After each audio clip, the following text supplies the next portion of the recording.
He never shouted. He never hit. He never told her she wasn't allowed to do something.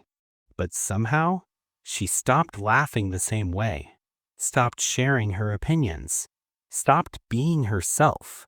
And the scariest part, she thought it was love. Today, I'll talk about how control actually works in relationships, not the obvious kind, but the psychological kind that slowly takes over your mind while making you feel guilty for noticing it. Control in relationships is rarely loud. It doesn't start with threats. It starts with small psychological shifts. A comment here, silence there. A look that makes you doubt yourself. Psychology shows that the most effective control doesn't force behavior. It reshapes perception. Let me tell you a story. Meet Emily and Jason. Emily met Jason at work. He was calm, intelligent, and emotionally composed. He listened more than he spoke, which made him feel safe. At first, everything felt perfect. Jason would say things like, "I just want to protect you. People don't always have good intentions. I trust you, I just don't trust them." It sounded caring, but slowly things changed. Stage 1. Subtle influence. Jason never told Emily what to wear. He just said, "That dress gets a lot of attention. Are you comfortable with that?" He never said, "Don't go out." He said, "You look tired lately. Maybe staying home would be better." Psychology calls this suggestive control, where choices still feel like their own, but the emotional consequences are already set. Stage 2. Emotional conditioning. Whenever Emily disagreed, Jason didn't argue. He went quiet. No messages, no eye contact, no warmth. Hours, sometimes days. When he finally spoke, he'd say, "I just need space when I feel disrespected."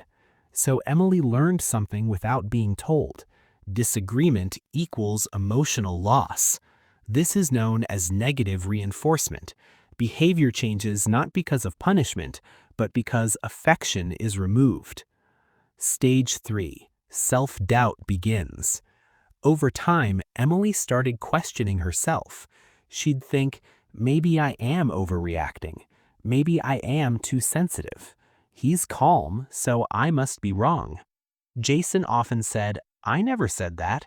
You're remembering it wrong." This is gaslighting, a psychological manipulation where reality itself is questioned. Once someone doubts their own perception, control becomes effortless. Stage 4. Identity shrinks.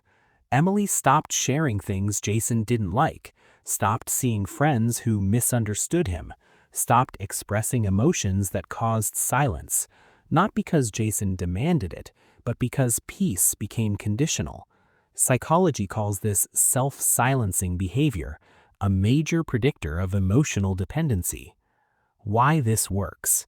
So why does this kind of control work so well? 1. The brain avoids emotional pain. Studies show emotional rejection activates the same brain regions as physical pain.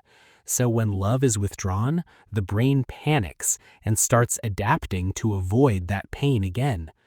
2. Intermittent reinforcement. Jason wasn't always cold. Sometimes he was loving, sometimes distant. This inconsistency creates trauma bonding, the same mechanism used in gambling addiction. The brain keeps chasing the good version of the person. 3. Calmness creates moral authority. People who stay calm during conflict are often perceived as more rational.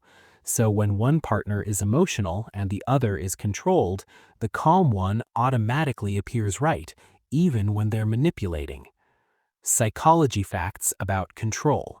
Here are real psychological facts about control in relationships. Fact 1. Control increases gradually, never suddenly. If it started aggressively, people would leave. Fact 2.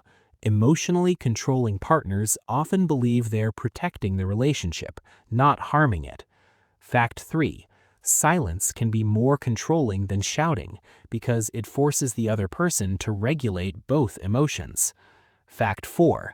The more someone explains themselves repeatedly, the more power the controller gains. Fact 5. Control thrives when love becomes conditional, given only when behavior is acceptable. Control doesn't feel like control at first.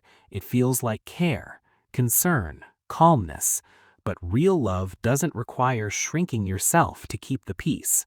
Psychology is clear on this. If you feel anxious expressing yourself, if silence feels like punishment, if love feels earned, not given, that's not intimacy. That's control. And the moment you recognize it, you begin taking your power back. If this story felt familiar, you're not weak, you're human, and awareness is always the first step to freedom. And please support by like, share, and subscribe for more videos. Your support means a lot.